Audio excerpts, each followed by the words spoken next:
여러분들은 복하면 어떤 것이 떠오르십니까? 많은 사람들의 생각은 5가지로 요약을 할 수 있는데요. 오래 사는 것, 돈이 많은 것, 건강한 것, 사람으로부터 존경받는 것, 그리고 오래 살다가 보기 좋게 인생을 마치는 것. 이것을 흔히 우리는 오복이라고 얘기합니다. 뿐만 아니라 많은 사람들이 우리가 복을 얘기할 때 여기에 다 축약할 수 있다고 봅니다. 이런 것으로 따지자면 성경에 있는 인물들을 보면 우리는 복받은 자라고 얘기를 할 수 없을 것입니다. 예를 들면 에베소서를 기록한 사도 바울을 생각해 보십시오. 바울은 높은 위치에 있다가 거리를 순회하면서 복음을 전하는 전도자가 되었습니다. 또한 건강이 좋지 않아서 늘 의사 누가가 동행하면서 치료해주고 또 병간호를 해주었습니다. 돈이 없어서 텐트를 지어가면서 거기서 얻는 수익으로 복음을 전하고 선교를 감당했습니다. 그리고 결혼도 하지 않았습니다. 자녀가 없습니다. 우리 눈으로 볼 땐 사도 바울이 어디 하나 내세울 것이 하나도 없습니다. 그럼에도 불구하고 사도 바울은 오늘 우리가 읽은 본문 3절 서두에 보시면 아주 의미 있는 그런 귀한 말씀을 전하고 있습니다. 바로 찬송하리로다 이렇게 말씀하고 있습니다. 지금 사도 바울은 에베소 감옥에서 재판을 받고 있으면서 또한 너무나 고통스러운 가운데 하루하루 보내고 있습니다. 그런데 어떻게 하나님 앞에 사람 앞에서 찬송하리로다 이렇게 고백할 수 있었을까요? 감옥 안에서 감옥 밖에 있는 사람들에게 찬송하리로다 이렇게 고백할 수 있겠습니까? 여러분들 생각해 보십시오. 여러분들은 고난과 역경 가운데 얼마나 하나님을 찬송한다고 고백하십니까? 사도 바울은 감옥 안에 있으면서 찬송하리로다 이렇게 고백합니다. 그렇다면 사도 바울이 이렇게 하나님을 찬송한 이유가 뭘까요? 본문을 보면 하늘의 신령한 복을 받았다 이렇게 말씀합니다. 이 땅에서의 복이 아니라 하늘의 신령한 복을 나는 받았기 때문에 하나님을 찬송한다고 고백하고 있습니다. 그렇다면 사도 바울이 말한 하늘의 신령한 복이 뭘까요? 그런데 중요한 건 하늘의 신령한 이 복을 저와 여러분들도 이 복을 받았다라는 겁니다. 그렇다면 하늘의 신령한 그 복이 뭘까요? 먼저는 하나님께서 창세전에 우리를 선택하여 하나님의 자녀 삼아 주신 것입니다. 오늘 본문 4절 서두에 보시면 곧 창세전에 그리스도 안에서 우리를 택하사 이렇게 말씀합니다. 하나님께서 우리를 70억이 다 되는 그 많은 사람들 가운데서 우리를 선택하여 하나님의 자녀 삼아 주셨다라는 겁니다. 이 세상을 창조하시고 우주 만물을 다스리시는 여호와 하나님께서 우리를 선택하여 주시고 하나님의 자녀 삼아 주셨다라는 거예요. 그런데 언제 택하여 주셨다고 말씀합니까? 창세 전에 우리를 선택해 주셨다고 말씀합니다. 하나님께서 이 세상을 만들기 전에 온 우주 만물을 창조하시기 전에 우리를 선택하셨다라는 겁니다. 먼저 우리를 아시고 하나님의 아들, 하나님의 자녀로 삼아 주셨다라는 거예요. 대통령이 내 이름만 알아줘도 얼마나 영광스럽습니까? 우리가 중랑구에 사는데 구청장이 내 이름을 알아준다고 나를 알아준다고 했을 때 얼마나 영광스럽습니까?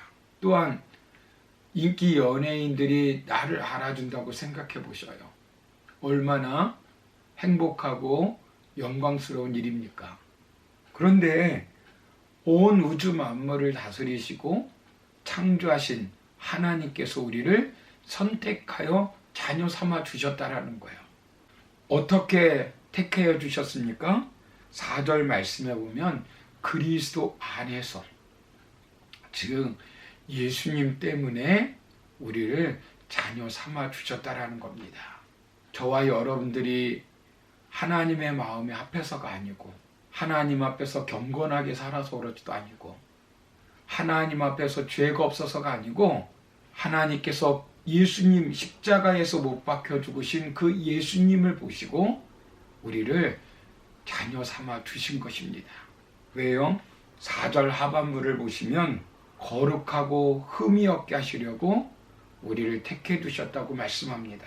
본래 하나님께서 아담과 하와를 창조하시고, 그리고 인간을 처음 만들 때는 하나님의 형상대로 지음을 받아서 완전하고 또 거룩하고 깨끗한 그런 모습으로 창조하셨습니다. 그럼에도 불구하고 인간의 대표자 되는 아담이 선악과를 따먹음으로 말미암아 이 땅에 죄가 들어왔고 인류는 죄 가운데 살 수밖에 없었습니다.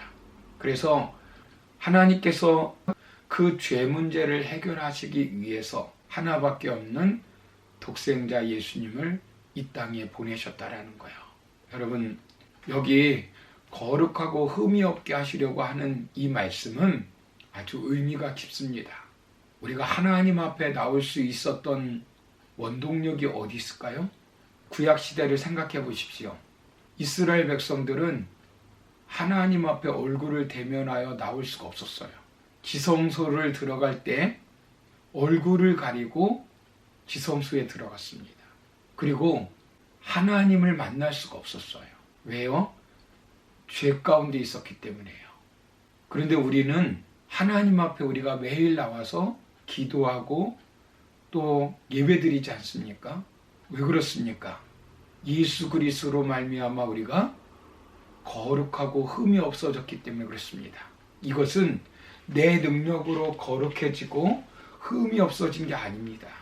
철저히 예수님께서 십자가에 못 박혀 죽으심으로 말미암아 우리를 하나님께서 의롭다고 여겨주시기 때문에, 거룩하고 흠이 없다라고 여겨주시기 때문에, 우리가 주님의 이름으로 나왔기 때문에 하나님 앞에 나와서 예배를 드릴 수 있는 거죠.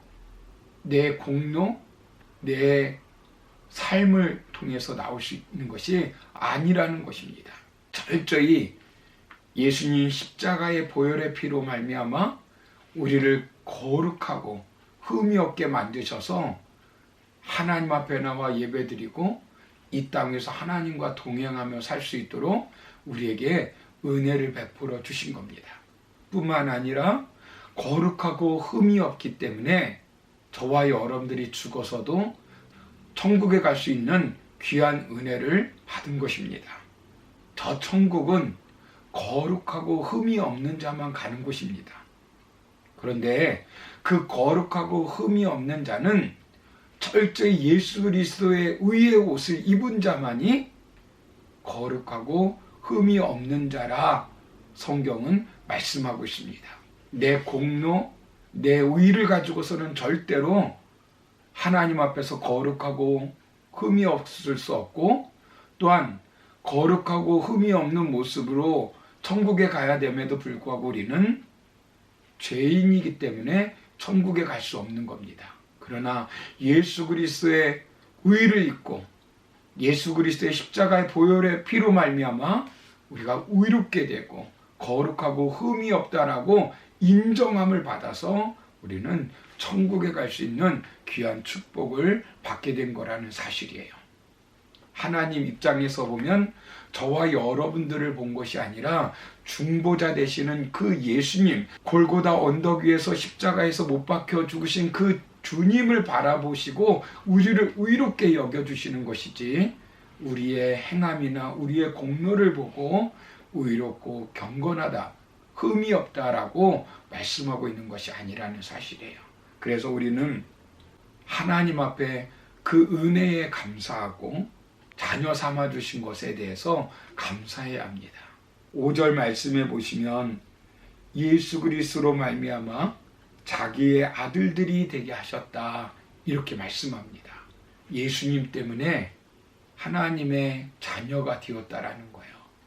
우리가 하나님께 선택받은 것은 전적인 하나님의 은혜로 된 것이라는 겁니다. 하나님께서 아무 값없이 주시는 사랑과 호의를 말합니다. 우리가 택함 받은 것은 거룩하게 행동하고 살았기 때문이 아니라 전적인 하나님의 은혜요, 긍휼하심 때문에 그렇다라는 거예요. 그리고 우리를 자녀 삼아 주셨다라는 겁니다. 여기 자녀가 된다라는 것은 하나님이 책임져 주신다라는 겁니다. 요즘 애완견을 기르는 가정들이 많이 있습니다. 우리 가정도 애완견을 기르고 있는데 딸처럼 키우고 있습니다. 비록 동물이지만 딸처럼 정성껏 최선을 다해서 기르고 있습니다. 여러분, 인간도 동물을 기를 때 최선을 다해서 예뻐하며 잘 키우는데 하물며 하나님께서 저와 여러분들을 그냥 내버려 두시겠습니까? 분명히 하나님께서 저와 여러분들을 책임져 주시고 그 크신 사랑으로 반드시 인도할 줄로 믿습니다.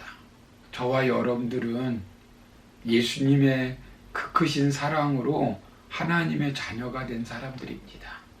그런데 그런 저와 여러분들을 그냥 내버려 두시겠습니까? 하나님께서 반드시 지켜주시고 인도하실 것을 믿으시기 바랍니다. 제가 하나의 이야기만 하고 말씀을 정리하려고 합니다. 어느 책에서 본 이야기인데요. 아빠와 엄마 그리고 7살 되는 아들과 5살 되는 딸이 같이 4명이 살고 있었다고 합니다. 어느 날 아빠와 온 가족들이 등산을 가게 되었는데 가는 도중에 교통사고가 나서 7살 되는 아들이 크게 다친 겁니다. 병원에 가서 수속을 받고 수술을 진행하려고 하는데 피가 부족하다고 하는 소식을 접하게 됩니다. 7살 되는 아들에게 피를 줄 수 있는 사람은 5살 딸 하나밖에 없는 겁니다. 고민 끝에 아버지가 5살 되는 아이에게 부탁을 했답니다. 사랑하는 딸아, 오빠를 위해서 피를 줄 수 있겠니? 그 어린 꼬마는 한참 생각을 하고 나더니 고개를 끄덕이더랍니다. 수술이 끝난 뒤 의사가 대성공이라고 하면서 기뻐했습니다. 그때까지 딸 아이는 침대에 누워 있었다고 합니다. 아빠는 그 딸에게 가서 네 덕분에 오빠가 살아났다, 그렇게 알려줬습니다. 그런데 아빠의 이야기를 들은 딸은 조용히 아빠에게 이렇게 말하더랍니다. 와, 정말 기뻐요. 그런데 전 언제 죽나요? 아버지가 깜짝 놀라서 물었습니다. 죽다니 네가 왜 죽어? 피를 뽑으면 곧 죽는 게 아닌가요? 숙연한 침묵이 흐른 뒤 아빠가 이렇게 말했다고 합니다. 그럼 넌 죽을 줄 알고 피를 오빠에게 주었단 말이냐? 딸이 이렇게 말하더랍니다. 전 오빠를 사랑하니까요. 사랑하는 성도 여러분, 어린아이가 오빠를 사랑하기 때문에 자기가 죽는다고 생각하면서도 피를 주었습니다. 우리 예수님께서는 저와 여러분들을 너무나 사랑하셔서 십자가에 못 박혀 죽으셨습니다. 그리고 우리 하나님은 저와 여러분들을 자녀 삼아 주셨습니다. 사랑하는 성도 여러분, 우리가 코로나로 인하여 어려운 시간을 보내고 있습니다. 경제적으로, 건강으로, 자녀 문제로 힘들어하는 분들 계실 것입니다.